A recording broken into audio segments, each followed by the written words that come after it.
আসসালামু আলাইকুম, welcome back to my channel. আজকে একটা নতুন রেসিপি নিয়ে এসেছি আপনাদের সাথে শেয়ার করার জন্য। যে কোনো টাইমে এটা খাওয়া যায়, তবে ইফতারের জন্য আমি এটাকে প্রিপেয়ার করেছি।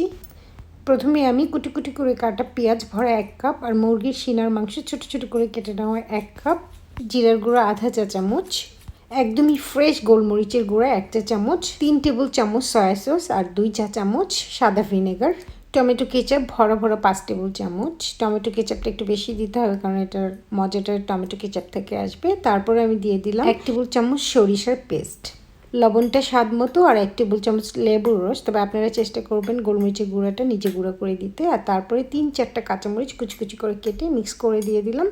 এবার একটুখানি মেখে রেখে দেবো আমি। এবার আমি একটা ছোট কিউট ফ্রেশ বাঁধাকপি নিয়েছি। বাঁধাকপিটার উপরে পাতাগুলি আমি রেখে ভিতর থেকে কয়েকটা একদম কচি নরম নরম পাতা 8 পিস নিব আমি এখান থেকে।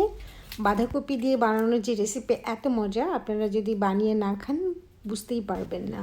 তবে রেসিপিটার যে টাইমিং, মশলা মিশানো সব কিছু একদম একরকম করে করলে রেসিপিটা অবশ্যই সেম হবে, আমার মতো মজাদার। এবারে চলে যাচ্ছি পরের স্টেপে। ভিডিওটা জুড়ে থাকার আমন্ত্রণ রইল।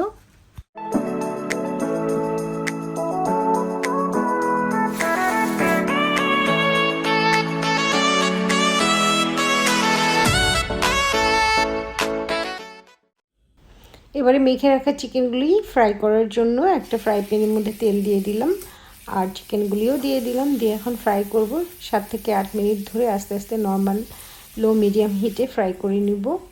পুড়ে যেন না যায় সেদিকে অবশ্যই খেয়াল রাখতে হবে, 1 ফোঁটাও লাগানো যাবে না, তাহলে ফ্লেভার নষ্ট হয়ে যাবে। তো আমার এগুলি ফ্রাই করা হয়ে গেছে, ভাজা হয়ে গেছে, আমি নামিয়ে রেখে দিয়েছি। আর একটা পাতিলে কিছু পানি দিয়ে লবণ দিয়ে পানিটা ফুটে যাওয়া পর্যন্ত গটগট করে যতক্ষণ না ফুটে উঠে ততক্ষণ পর্যন্ত ওয়েট করে তারপর আমি বাঁধাকপির পাতাগুলি ডুবিয়ে দিলাম।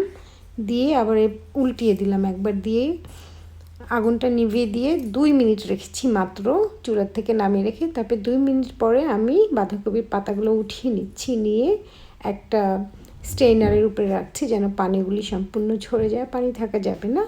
তারপরের স্টেপ হলো আমি ময়দাগুলি মাখিয়ে নিব। 2 কাপ ময়দা নিয়ে নিয়েছি, এখানে লবণ দিয়ে দিয়েছি পরিমাণ মতো, আর একদমই ভরা আধা কাপ ঘি দিয়েছি। এর সাথে উঁচা 1 চা চামচ বেকিং পাউডার দিয়ে দিয়েছি। দিয়ে একটু ভালো করে সব উপকরণগুলো মিশিয়ে নিয়েছি। মিশিয়ে নেওয়ার পরে এখানে নর্মাল রুম টেম্পারেচার আধা কাপ দুধ দিয়ে দিয়েছি, দিয়ে আমি মেখে নিচ্ছি।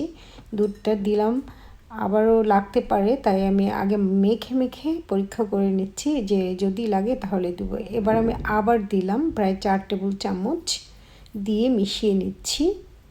তো মিশাতে আমি দেখলাম যে আরেকটু দরকার, এখনও অনেক শক্ত। তারপর আবারও আমি 3 টেবিল চামচের মতো পরিমাণ দুধ দিয়ে দিয়েছি, আবার দিয়ে মেখে নিয়েছি। আমরা পরোটা বা রুটি বানানোর জন্য যে খামিটা তৈরি করি ওরকমই হবে কাছাকাছি, তার চেয়ে জাস্ট একটুখানি শক্ত হবে। তো ময়দার খামিটা জাস্ট টান দিলে দেখবেন ছিঁড়ে আসে, একদম লেয়ার সৃষ্টি হচ্ছে না, টানলেই আলাদা আলাদা হয়ে যাচ্ছে, এরকম হবে। আর এভাবে খামিরটা বানিয়ে আপনারা অনেক কিছু তৈরি করতে পারেন। এটা দিয়ে অ্যাপল পাই, চিকেন পাই, বিফ পাই। এবারে খামিরটা ভালো করে মলা হয়ে গেছে, তো আমি 20 থেকে 25 মিনিটের জন্য রেস্টে রেখে দিলাম। আর এই 20-25 মিনিটের মধ্যে কিন্তু আমাদের সব কিছু ঠান্ডাও হয়ে যাচ্ছে, চিকেন আর বাঁধাকপিগুলো। চলে এলাম 20-25 মিনিট পরে, এসে চেক করে দেখছি খামিরটা কিন্তু অনেক নরম হয়ে গেছে আগের চেয়ে। তো এবার আমি ভালো করে মেখে নেব যেন কোথাও কোনো গোটা গোটা লাম্পস না থাকে, এই জন্য। আর সাথে একটু করে ঘি দিয়ে মেখে নিব, তাহলে আরও সুন্দর মসৃণ হবে। তো আমার প্রায় মাখা হয়ে গেছে। এবারে আমি এটাকে সুন্দর করে 8 পিস করে কেটে নিব। মাশাআল্লাহ, ডোটা অনেক সুন্দর হয়েছে। তো আমি তো রান্না ভালোবাসি, যখন আমার রান্না করার জিনিসপত্রগুলো খুব সুন্দর হয় আমার খুব খুশি লাগে। তো 2 কাপ ময়দার খামির বানিয়েছি আমি। এখানে যে খামিটা বানিয়েছি সবটুকুকে নিয়ে নেব একবারে, 8 ভাগে ভাগ করব, সমান সমান করে, একদম ব্যালেন্স করে, কম বেশি করা যাবে না। তো যে কোনো জিনিসই একটু সমান সমান বুঝে ব্যালেন্স করে যদি করি তাহলে কিন্তু অনেক সুন্দর হয়। তো আমি 8 টুকরো করে নিয়েছি। এবারে আমি গোল গোল করে একটু হাতের সাহায্যে চেপে একটা গোল গোল করে রুটির মতো তৈরি করে নিচ্ছি। আর সবগুলি এক সমান করে বানাতে হবে এইভাবে। তো সবগুলি খামিরগুলিকে আমি গোল গোল করে হাতের সাহায্যে চেপে চেপে 8টা রুটির মতো তৈরি করে নিয়ে নিলাম।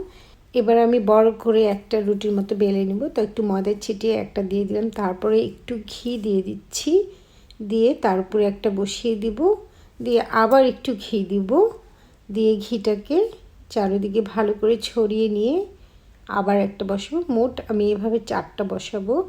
4টা বসানোর হয়ে গেলে তারপরে আবার ময়দা উপরে ছিটিয়ে আমরা যেভাবে নর্মাল রুটি বা পরোটা বেলি ওভাবেই বেলবো, কিন্তু এটাকে একটু সাবধানে বেলতে হবে কারণ এটা অনেক সফট।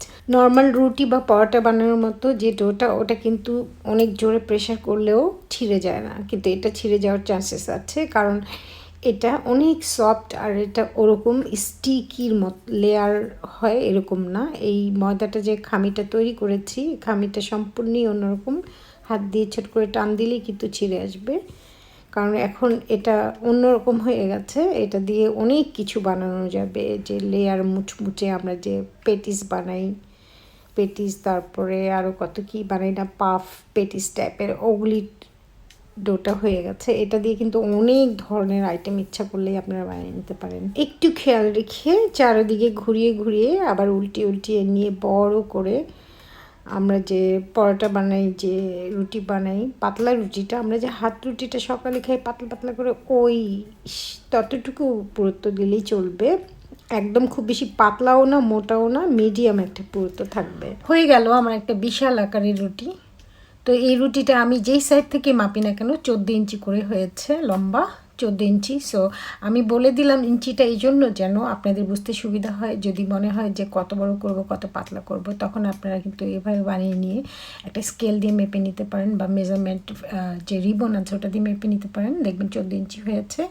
তারপর আমি একটা চিজ কাটার দিয়ে 4 টুকরো করে নিয়েছি সমান সমান করে। তো এবারে সিদ্ধ করে রাখা যে বাঁধাকপিগুলো ওগুলো একটা একটা করে 4টার মধ্যে বসাবো। তারপরে চিকেনগুলি যে ফ্রাই করে রেখেছি ওই চিকেন পুরগুলোও দিয়ে দিচ্ছি আমি, সুন্দর করে সমান সমান করে সবগুলোতে দিব। আর এই যে রেসিপিটা বানাচ্ছি এটা কিন্তু অনেক বড়, একজনের জন্য অনেক বড়, মানে ইভিনিং স্ন্যাক্স হিসেবে যদি খায় কেউ বা সকালে খায় একটা খেলে কিন্তু পেট ভরে যাবে।